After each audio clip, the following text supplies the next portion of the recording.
بچوں کے سامنے قربانی کرنے کی کوئی شرع میں ممانعت تو نہیں ہے۔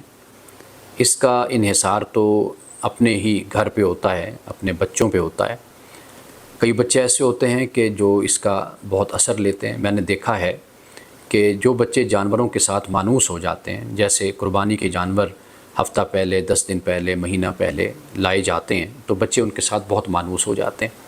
مانوس ہونے کی وجہ سے اگر وہ جانور بچوں کے سامنے ذبح کیا جائے تو اس سے بچوں کی شخصیت پر ایک اثر پڑتا ہے، آپ اس کو منفی کہہ لیجئے۔ میں نے دیکھا ہے بچے بخار میں مبتلا ہو جاتے ہیں، بچوں میں خوف سا پیدا ہو جاتا ہے۔ اگر ایسے کوئی مسائل ہوتے ہیں نفسیاتی حوالے سے تو پھر بچوں کے سامنے جانور ذبح نہیں کیا جانا چاہیے۔ اگر ایسی صورت نہیں ہے تو پھر ایک معمول کے مطابق جیسے ذبح کیا جاتا ہے اس طرح ذبح کیا جائے۔ تو لہٰذا شرعی حوالے سے تو کوئی ایسی ممانعت نہیں ہے، لیکن اگر کوئی دوسری صورت ہے یا دوسرا کوئی سبب ہے جو میں نے بیان کیا ہے تو اس میں پھر احتیاط کر لی جائے۔